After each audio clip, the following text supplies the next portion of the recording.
Kemitraan dalam bidang agama berarti kerjasama antara berbagai pihak yang berhubungan dengan kehidupan beragama. Tujuannya adalah untuk menciptakan hubungan yang damai, rukun, dan saling menghargai antar pemeluk agama. Berikut penjelasannya. Yang pertama yaitu konsep dan landasan kemitraan dalam agama. Kemitraan dalam agama adalah kerjasama yang dilakukan oleh pemerintah, tokoh agama, dan masyarakat untuk menciptakan kerukunan antar umat beragama. Landasan hukumnya yang pertama, Undang-Undang Dasar 1945 Pasal 29 yang menjelaskan tentang negara menjamin kebebasan yang beragama.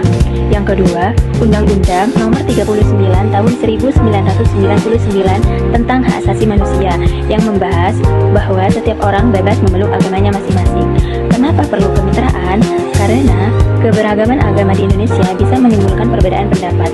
Dengan adanya kemitraan, semua pihak membangun komunikasi yang baik sehingga konflik dapat dicegah.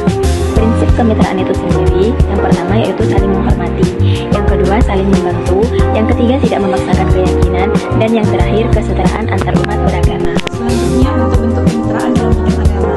Kemitraan bisa dilakukan dalam berbagai bentuk. Misalnya yang pertama dialog lintas agama, yaitu pertemuan antar tokoh agama untuk membahas isu toleransi. Yang kedua, kerjasama pemerintah dan tokoh agama, misalnya penyuluhan kerukunan, penguatan kapasitas pemuka agama, sosialisasi aturan agama.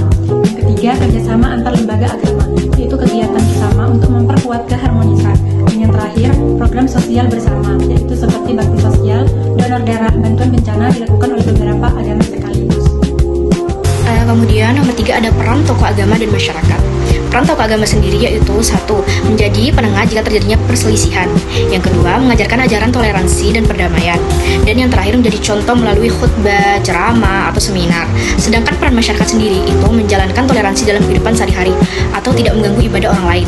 Yang kedua, tidak mudah termakan hoaks tentang agama. Dan yang terakhir, mengikuti kegiatan kerukunan dan antar agama. Di Indonesia, yang pertama perbedaan doktrin dan tafsir keagamaan. Indonesia dikenal sebagai negara yang memiliki keragaman agama dan kepercayaan. Setiap agama memiliki ajaran, tafsir, serta praktik ibadah yang berbeda-beda. Perbedaan doktrin seringkali menimbulkan kesalahpahaman, terutama ketika pemahaman antar umat tidak disertai dengan sikap terbuka, misinterpretasi atau kurangnya pengetahuan mengenai ajaran agama lain dapat berkembang menjadi prasangka stereotip, bahkan potensi konflik kecil di tengah masyarakat. Oleh sebab itu, kemampuan untuk menerima keberagaman sebagai realitas bangsa menjadi kunci penting dalam membangun kemitraan keagamaan. Sikap saling menghargai, keterbukaan dalam berdialog, serta kemampuan untuk memahami perspektif kelompok lain merupakan fondasi yang tidak dapat diabaikan. Yang kedua, hoax dan provokasi di media sosial. Di era digital, informasi sangat mudah tersebar secara cepat. Bersamaan dengan itu, munculnya berbagai hoax, khususnya yang mengandung unsur sara atau isu agama. Berita palsu tersebut sering memicu kecemasan, kebingungan, bahkan konflik horizontal jika diterima tanpa verifikasi. Media sosial menjadi ruang yang subur bagi provokasi, mengingat banyak pengguna yang membagikan informasi hanya berdasarkan emosi kontak.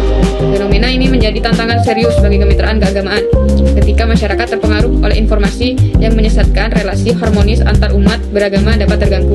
Oleh karena itu, kemampuan untuk memilah informasi serta komitmen untuk tidak menyebarkan konten provokatif menjadi bagian penting dalam menjaga keharmonisan antar kelompok agama.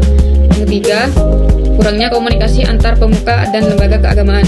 Komunikasi merupakan kunci utama dalam pengelolaan keagamaan. Namun dalam praktiknya masih terdapat keterbatasan ruang dialog antar para tokoh agama maupun lembaga keagamaan. Ketika isu-isu sensitif muncul, kurangnya komunikasi ini menyebabkan respon yang muncul cenderung sepihak.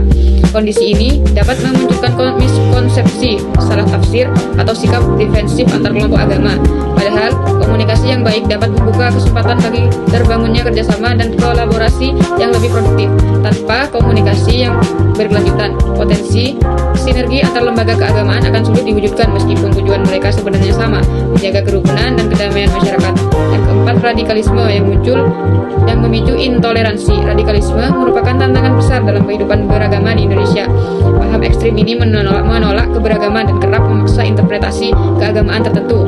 Radikalisme dapat memicu intoleransi baik antar umat beragama maupun antar sesama pemeluk agama yang berbeda pandangan internal.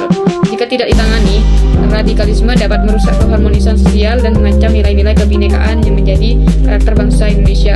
Oleh karena itu, menangkal penyebaran paham radikal merupakan bagian penting dari upaya memperkuat kemitraan keagamaan. Selanjutnya, upaya mengatasi tantangan kemitraan keagamaan. Menghadapi tantangan-tantangan tersebut, diperlukan strategi strategi yang tepat agar kemitraan dalam bidang agama dapat berjalan efektif. Berikut beberapa langkah yang dapat dilakukan. Yang pertama, mengadakan dialog lintas agama secara rutin. Dialog adalah sarana penting untuk membangun rasa saling memahami. Melalui dialog lintas agama yang rutin, para pemuka agama, masyarakat, serta lembaga-lembaga keagamaan dapat saling berbagi pandangan, meluruskan kesalahpahaman, serta mencari titik temu dari perbedaan yang ada. Dialog juga meningkatkan rasa saling percaya dan memperkuat komitmen untuk menjaga kerukunan. Yang kedua, meningkatkan literasi keagamaan.